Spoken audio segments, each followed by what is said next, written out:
خالق کائنات نے آدم و حوا علیہ السلام اور بنی آدم کو روئے زمین پر بسایا تو مرور ایام کے ساتھ ساتھ بنی نوع انسان میں گمراہیاں دار آئیں، حتیٰ کہ وہ خالص توحید چھوڑ کر اسلام پرستی میں کھو گئے۔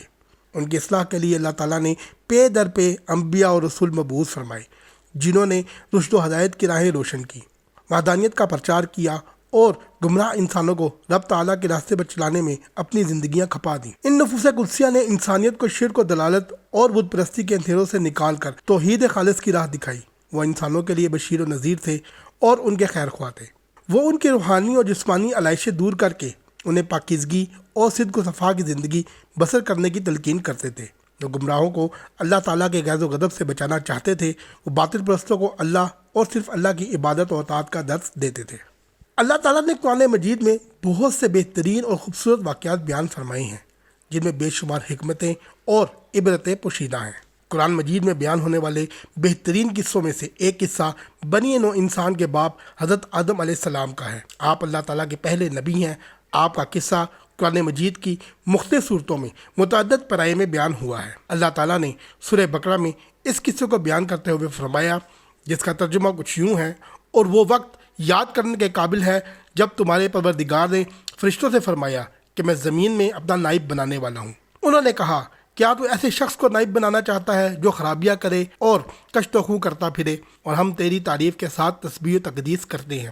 اللہ تعالیٰ نے فرمایا، میں وہ باتیں جانتا ہوں جو تم نہیں جانتے۔ اور اس نے آدم کو سب چیزوں کے نام سکھائے اور پھر ان کو فرشتوں کے سامنے پیش کیا اور فرمایا کہ اگر تم سچے ہو تو مجھے ان کے نام بتاؤ۔ انہوں نے کہا، تو پاک ہے، جتنا علم تو نے ہمیں بخشا ہے اس کے سوا ہمیں کچھ معلوم نہیں، بے شک تو دانا اور حکمت والا ہے۔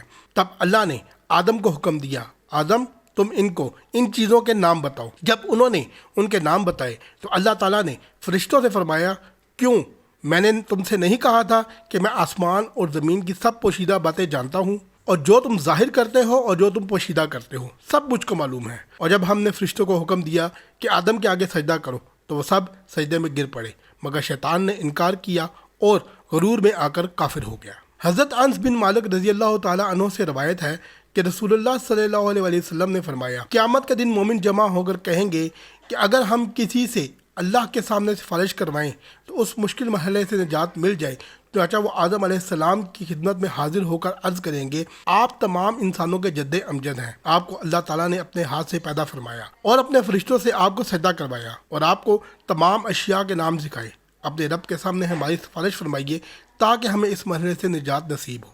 امام حسن بصری رحمۃ اللہ علیہ کا ارشاد ہے، ابلیس نے قیاس کیا اور سب سے پہلے اسی نے قیاس کیا۔ امام محمد بن سیرین رحمۃ اللہ علیہ فرماتے ہیں، ابلیس نے قیاس کیا اور سورج چاند کی پوجا بھی قیاس ہی سے شروع ہوئی۔ اس کا مطلب ہے کہ اس نے اپنا اور آدم علیہ السلام کا موازنہ کرتے ہوئے اپنے آپ پر نظر ڈالی تو اسے اپنی ذات آدم علیہ السلام سے افضل معلوم ہوئی، اس لیے وہ انہیں سجدہ کرنے سے رک گیا، حالانکہ تمام فرشتوں کے ساتھ ساتھ اسے بھی سجدہ کرنے کا حکم دیا گیا تھا۔ نص کے مقابلے میں قیاس کا کوئی اعتبار نہیں ہوتا، اور یہ قیاس تو ویسے بھی غلط ہے، کیونکہ مٹی آگ سے بہتر اور زیادہ نفع بخش ہے۔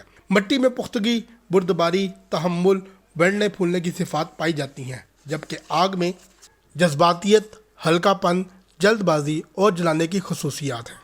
حضرت ابو ہریرہ رضی اللہ تعالیٰ عنہ سے روایت ہے کہ رسول اللہ صلی اللہ علیہ وسلم نے فرمایا، جب آدم کا بیٹا سجدہ کی آیت تلاوت کرتا ہے پھر سجدہ کرتا ہے تو شیطان ایک طرف ہو کر رونے لگتا ہے اور کہتا ہے، ہائے افسوس، ابن آدم کو سجدہ کرنے کا حکم ہوا تو اس نے سجدہ کر لیا، اس لیے اسے جنت ملے گی۔ مجھے سجدہ کرنے کا حکم ملا تھا، میں نے نافرمانی کی تو مجھے جہنم ملی۔ ناظرین و سامعین، آپ سے گزارش ہے کہ ہمارے چینل کو لائک کریں، شیئر کریں اور سبسکرائب کریں تاکہ ہماری آئندہ آنے والی تمام ویڈیوز کا نوٹیفیکیشن آپ کو موصول ہو سکے۔